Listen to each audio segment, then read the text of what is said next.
Good afternoon, and welcome to our Founders Day Honors Convocation. This is truly a day the Lord has made. We gather today to celebrate the legacy of our founders and to honor those members of our community with a variety of awards. I extend special greetings to our guests and a warm welcome to the parents and loved ones of those being honored here today. It is my pleasure to ask Father Archabbot Douglas Nowicki of the Order of St. Benedict and President Brother Norman Hips of the Order of St. Benedict to come forward for the conferral of our honorary degree on today's special guest and speaker, Abbot Primate Notker Wolf of the Order of St. Benedict.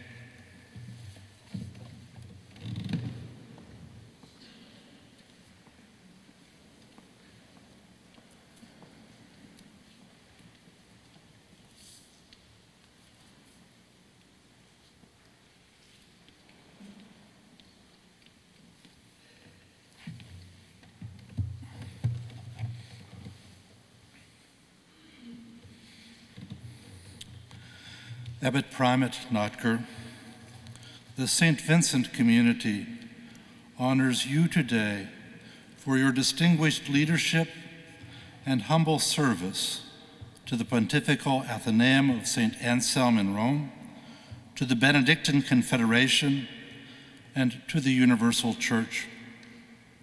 As a member of the Benedictine Order and a professor in Rome, you helped to form a new generation of Benedictines for service throughout the world. As an abbot, you led your community to pursue the saving message of the gospel for more than 2 decades. And as the Abbot Primate of the Benedictine Confederation, you have been the international representative of more than 24,000 Benedictine men and women, always striving to let the gentle yet powerful life and the teaching of Christ shine forth for the benefit of all. In 1977, while you were teaching in your capacity of professor of philosophy at Sant Anselmo in Rome, your Benedictine community called you home to serve as the Archabbot of St. Ottilian, one of the world's largest and most vibrant missionary Benedictine communities. There, by your own example, you encouraged your brother monks to respond to the call of the Spirit in the Church as contributing members of the monastic community and as evangelists within the heart of an increasingly secular society. More specifically, you advanced foundations in China, India, the Philippines, Togo, Namibia, Zambia, Uganda, Spain, Tanzania, established hospitals in China and North Korea, and promoted interreligious dialogue, Germany and Japan. 23 years later, when all of the Benedictine abbots of the world gathered together in Rome, they called upon you to devote yourself to serve as the head of the Benedictine Order around the world. Since then, you have earned the respect of many in Rome and beyond on account of your ardent pastoral zeal, your Christian charity and justice, and your unaffected sincerity as a man who is both the chief shepherd of the flock and a humble disciple of Jesus at the same time. Your personal commitment to the Word of God has long been evident as you open yourself to the saving revelation of God in Christ at the same time that you seek to share that Word with others. Your use of classical and contemporary literature and music, and other forms of cultural expression, your innovative approach to evangelization, creatively making use of the contemporary media in order to draw a new generation of believers to the beauty of the Christian faith, have been an inspiration not only to Benedictines around the world, but also to many men and women who have been moved by your commitment to teaching the Catholic faith by personal example. Inspired by the spirit of St. Benedict, your devotion to service knows no bounds as you humbly and gracefully encourage all whom you encounter in the course of your ministry to rejoice in the Lord. In recognition of your truly outstanding leadership and service to your own monastery of St. Attilian in Bavaria, to the Benedictine Order, and to the Universal Church, St. Vincent College confers upon the Right Reverend Notker Wolf, Abbot Primate of the Benedictine Confederation, the degree of Doctor of Humane Letters, honoris causa, on this 14th day of November in the year of our Lord, 2013.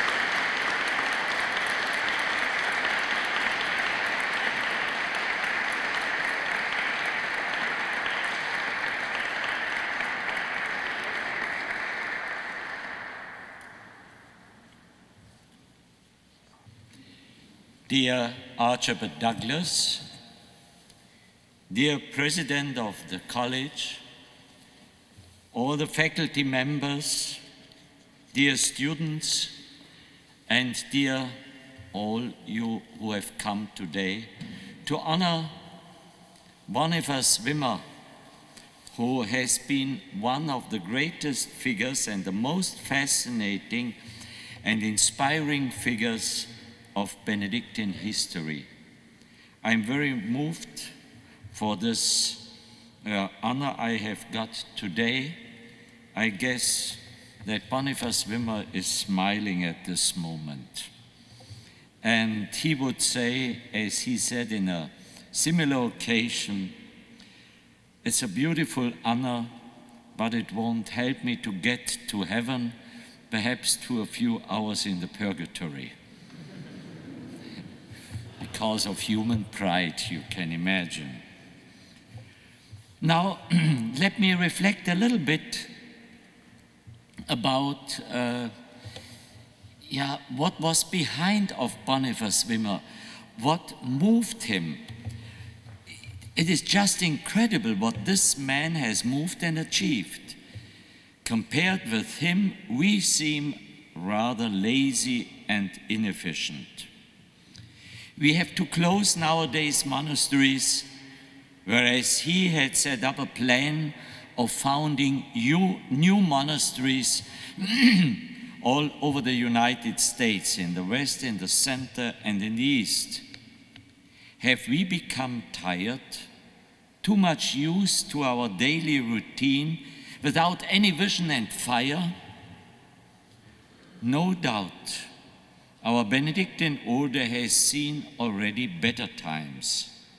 I don't like to blame anybody, but daily routine seems to have killed us. It seems that we do no longer see the modern challenges. We have become unable to adapt to the change of our societies. We have become too comfortable and are afraid of changes and reaching out anew. Boniface Wimmer reminds me of the great pioneers of the Middle Ages, starting from his own patron saint, but already before him, St. Patrick in Ireland, St. Columba and other monks of Ireland and Scotland who have come to the European continent, or later on St. Bernard and the Cistercians.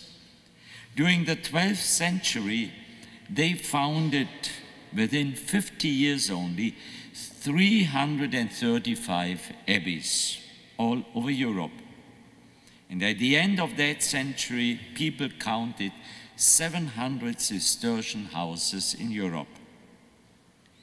Of course, quality is more important than quantity, but this doesn't excuse us. Does quantity automatically exclude quality? And I think Boniface Wimmer would strongly protest. And can we really, since we are less, glory of a high quality? I don't like to forget also a woman in this context, Benedicta Rieb, a young sister from the Eichstätt, from St. Walburg, who came over with 21 years. And she started at St. Mary's here, close, not far away from here. And she died at the age of 37, also after having set up a number of communities. I think it's worthwhile to reflect upon the example which Boniface Wimmer has given us, to look at his initiatives and achievements, and especially to find out what kind of spirit has moved him to become the motor of this foundation here and so many other achievements. It's not for the sake of historical studies. I don't like to bore you with all details of history. There you have other people like from here, Jerome Oetken or Basilius Doppelfeld, and from Münster Schwarzach or Willibald Matheser from Munich. They have written in extenso on Boniface Wimmer. As Abbot Primate, I am interested in renewing the fervor in the hearts of our monastics, that we may gain again the fervor and the fire which has burned in the heart of Boniface Wimmer. My intention is not to spread out Benedictine life in order to be proud someday of very good statistics.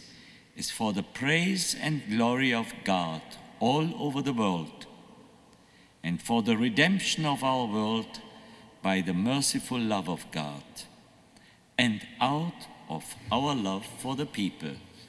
May I just recall three special, would say, three fields where Boniface Wimmer contributed very much. It's first of all, of course, for the Benedictines.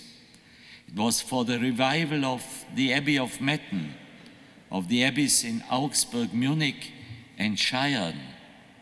So he had some experience there. And what is interesting to me, he had another project, and therefore he was also called Projektenmacher. He was the planner. It was Mallersdorf. It's now a big monastery of Franciscan sisters. But he wanted to settle there a monastery, especially for the formation of future young Benedictines. He said, at this center, we should train young Benedictines for all over the Bavarian monasteries. It was at least something. But then he started here, he started 7 more abbeys. He founded the American Cassinese congregation, and he became the consultant of Pope Leo XIII in setting up a modern structure of for the Benedictine Order. And perhaps we have to be grateful to his influence and his love for autonomy, so that the Pope didn't succeed to set up a real centralized order, but something which I call very often a disorder, because all the autonomy, all the monasteries and the abbots remain autonomous. And the Abbot Primate is only the first among the other abbots. He has no authority on other abbots or on other monasteries. And I think this is a very good model of federalism. But in the same time, he did very much for the Confederation, and especially also for the newly founded Sant Anselmo, the central house in Rome, so much loved by Pope Leo XIII. He sent, for example, Father Adalbert Miller, whom he had already sent for training the years before to Rome. But in 1887, when Sant Anselmo was started, Father Adalbert was among the founding monks of Sant Anselmo. He became the prior, and he was professor of philosophy, science, Hebrew, exegesis, dogmatics, moral theology. He was a very gifted man. And that means that Boniface Wimmer has sacrificed one of his most gifted men, just for the sake of the future of the Benedictine Confederation. But also there I should like to mention one event which is not so much known. There was a young German, Hermann Josef Krug, who joined this monastery here, and Boniface Wimmer gave him the same patron saint as the future patron saint, Saint Boniface. He sent him in 1863 to Rome for ongoing studies. In reality, he wanted to get him out of all the problems of the Civil War. But this man fell in love of Monte Cassino, transferred his stability to Monte Cassino, and later became even Archabbot of Monte Cassino. So this is only one of the long distance effect of the work of Boniface Wimmer. It's not the only one, but one very outstanding, to train practically the future abbot of Monte Cassino, also a very gifted man. And he was the one to call the Benedictine sisters from St. Walburga in Eichstätt, and they did the same as he did for the girls and the immigrants. And it was a very difficult start, was full of privations. Nevertheless, the women were as strong as men. Sometimes I get the impression they are even more perseverant than men. They developed a flourishing life and became a blessing for the Catholics and the Catholic Church in the United States. Of course, Boniface Wimmer was not the only one to start Benedictine life in the US. I just want to mention the monks from Einsiedeln and Engelberg in Switzerland, who had come here to prepare a place for an eventual refuge in case the monasteries in Switzerland would have been closed. Now, the second field, I just touch it very shortly, is his contribution to the American church already through his monastery. It's some of the things which is not so much appreciated or seen or estimated, I would say, perhaps, by the bishops and sometimes not even by the popes. It's the contribution a community makes in its place for the whole of the church, as you can see it here, for example. And not only here, in the many places where Benedictines are living together. And he set up 75 schools, besides the 152 parishes, imagine only the number. And also the seminarian education for future priests. Here he was able to accomplish what he couldn't do in Mallersdorf. He set up missions among the Afro-Americans in Georgia and among the Indians in Minnesota. And I could go on. And in the same time, with all the work he was doing, he was very much oriented towards the center of the Catholic world, towards Rome. And he was several times with Pope Pius IX and Leo XIII. And he was even a member of the Vatican I Council. So he was an outstanding man, I would say. And the Confederation has to be grateful to him, because Father Archabbot was not just the only man he had sent to Rome. He had sent several professors and students, and even some money, although he himself was badly in need of money for his foundations. Resuming, we can say that Boniface Wimmer really was one of the outstanding figures of the Benedictine history. Now, let us see a little bit what kind of mentality was behind, what was the character he had received by his parents, what has been in his genes, as we would say nowadays, and how his early history shaped his life. What, in the end, is the spirit of Boniface Wimmer. We say, since the Middle Ages, grace opposes nature. And we can see it, it's a saying of Saint Bonaventure. Divine providence is always looking for the right character. Think of, for example, also of Saint Paul, who had persecuted the church, but God loved him and said, I need that man.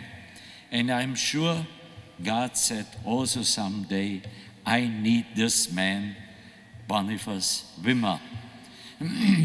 He grew up, born in 1809, he grew up in a family of innkeepers, so he got into contact with economic questions and with beer. And later on, the local bishop here, he was not so much pleased that Boniface Wimmer wanted to set up a brewery here.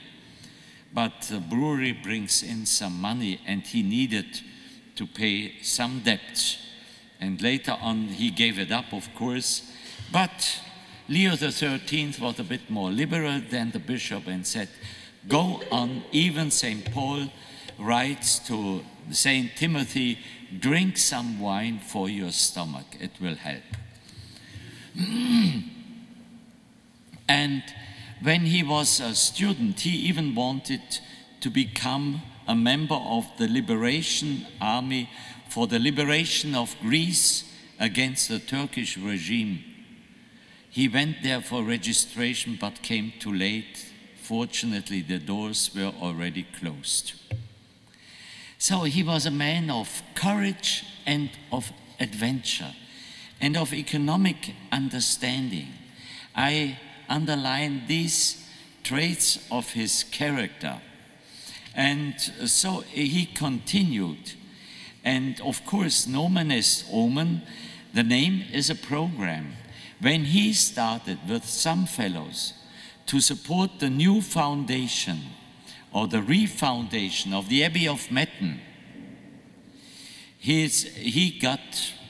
received the name of Boniface, the Apostle of Germany, an apostle who was also strongly Roman-oriented against Saint Virgil, who was not so much in favor of the Pope.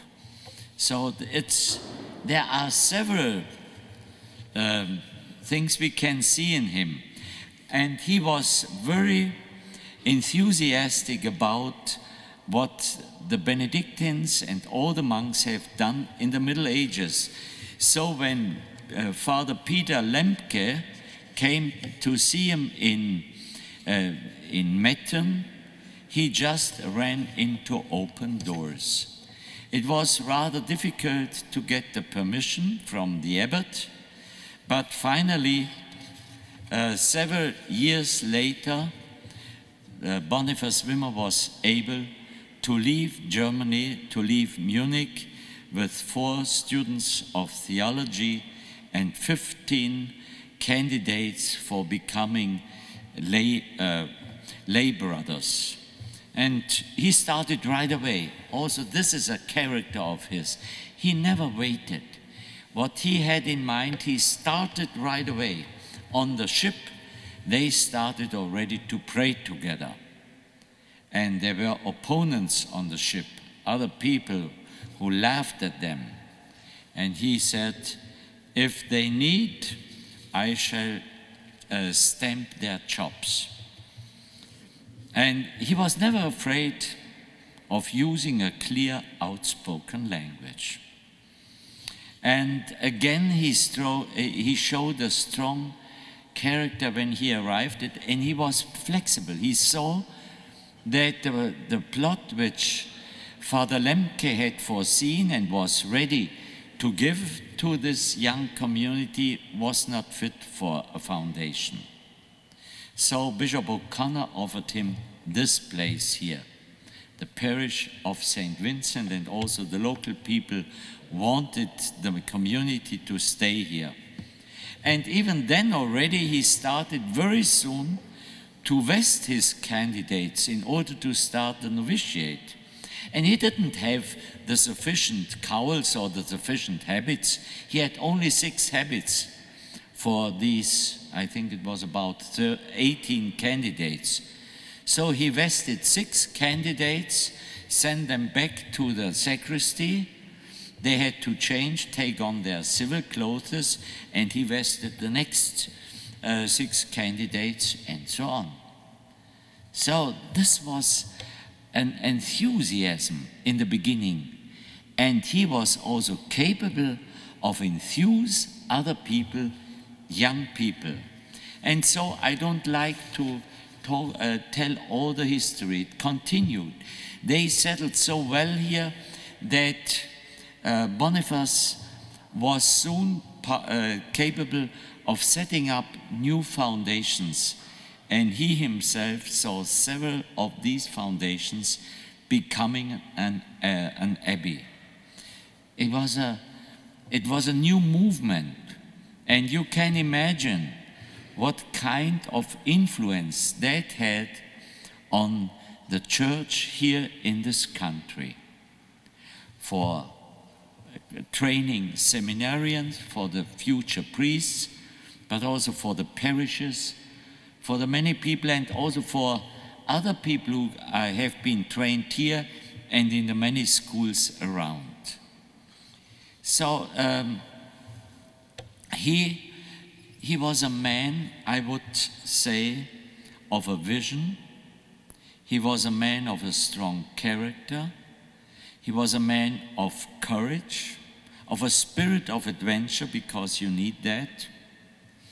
And he was a man of enthusiasm and who was able to enthuse other people.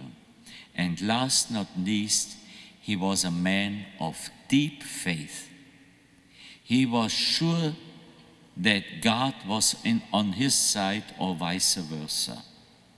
He was just accomplishing what God had foreseen for this country, and what God had foreseen this for the Benedictines. When he died on the Feast of Immaculate Conception in 1887, then the Benedictine Order was missing a great man. By the way, it was the time when another pioneer had sent his people. They were on their boat to East Africa. It was the founder of my monastery, Andreas Amrein, and they settled there also new foundations under many hardships. The 19th century saw quite a number of courageous people, but who were rooted in a deep faith. And if you want to get to know a little bit the essence of his faith, then let us have a look at a letter he has written to the Abbot of Metten in 1857. He said, when Saint Benedict had his vision of the world en miniature, he saw the whole earth revealed before him, and he felt an intense desire to populate the earth with his order, to convert it, to win it for God. At that moment, he he certainly also saw Metten and St. Vincent. Are we not the salt of the earth for the whole of the earth, for the whole earth? Are we not the light of the whole world for the whole world? So let us move forward courageously. And if you look in this booklet, you find also a quotation of what he had written 3 years later, again to the same Abbot of Metten. Our customary tendency to move forward must continue. Forward, always forward, everywhere forward. We cannot be held back by debt or the circumstances of times. Man's adversity is God's opportunity. So I finish with the last words of the other letter. So let us move forward courageously. Our successors will surely follow us. And I'm sure, and I can see it also here in this place under Archabbot Douglas. And may all of you contribute to this way of reaching out. The Benedictines never lived for themselves, but we are living for the praise of God, for the glory of God, and for the good of the people. And we shall continue, and I hope that we shall find in the future also strong characters, and as as Boniface Wimmer had been, I hope he will be someday. He is already a saint, but he will be proclaimed someday as a saint. But that we will find people of visionaries as he was, courageous as he was, and also rooted in faith as he has been. Thank you.